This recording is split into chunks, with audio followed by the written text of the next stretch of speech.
High in the Kumaon Himalayas sits a town built along a curving ridge, shaped almost like a horseshoe, Almora. For more than 450 years, it has been called the cultural capital of Kumaon.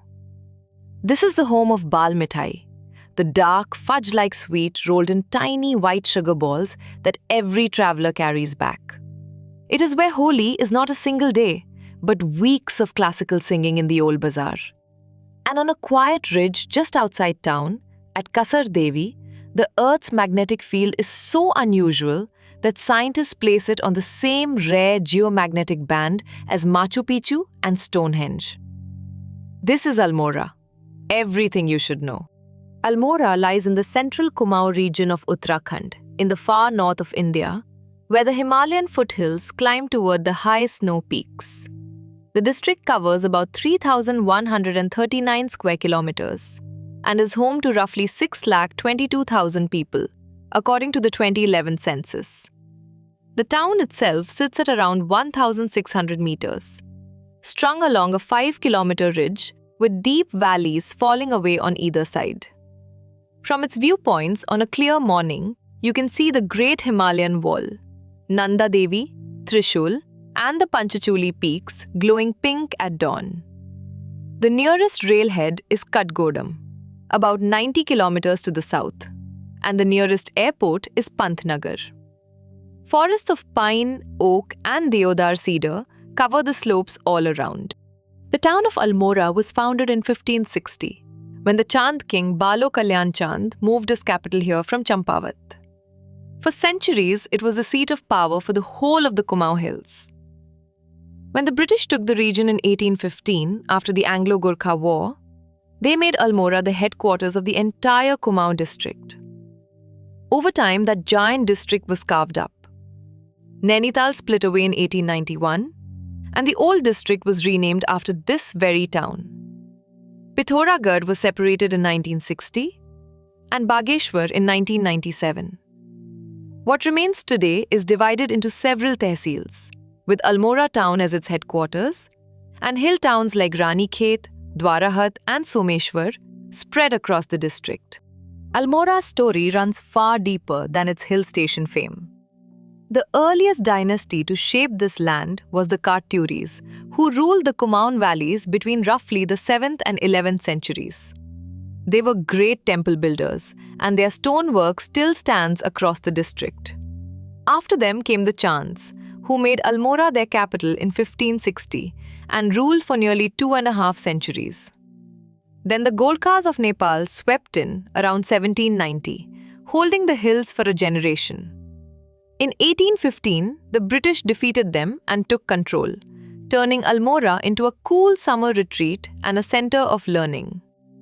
Each of these rulers left their mark in the temples, in the carved wooden doorways of the old bazaar, and in the very layout of the rich town that survives to this day. Life in Almora has always been shaped by the mountains. Most families live off hill farming, terraced fields of wheat, mandua millet, and potatoes, cut into the steep slopes, along with orchards of apple, peach, and plum. The district is famous for its craft traditions.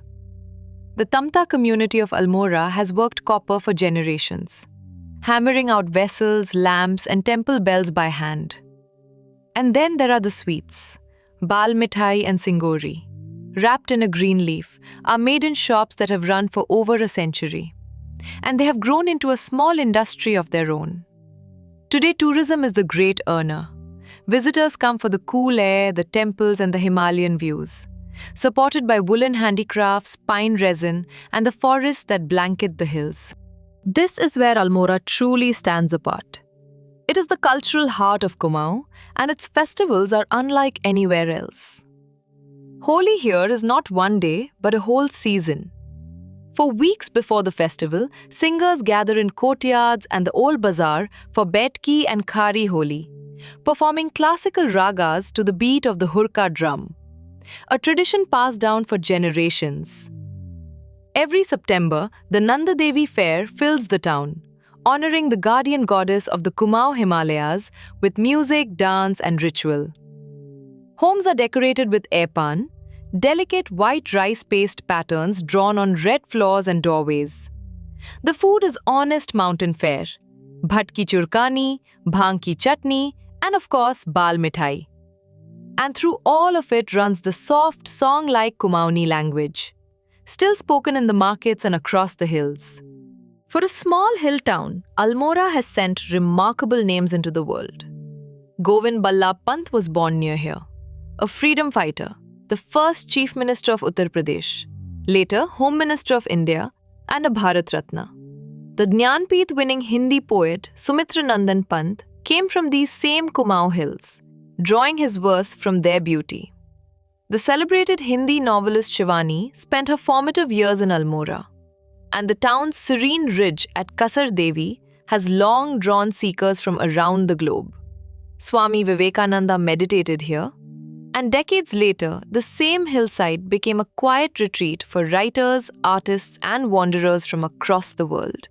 For visitors, Almora is a doorway to some of the Himalayas' most remarkable sights. Begin at Jageshwar Dham, a valley of more than 100 stone temples dedicated to Lord Shiva, set among ancient deodar cedars and built between the 7th and 12th centuries.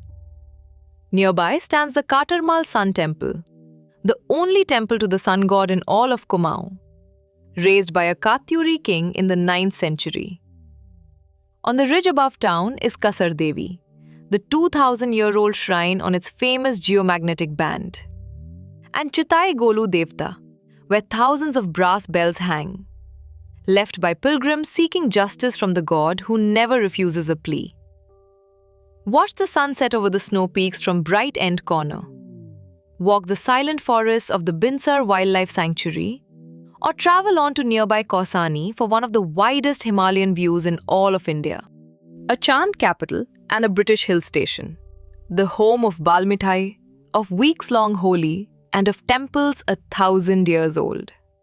A quiet ridge where the great mountains seem close enough to touch.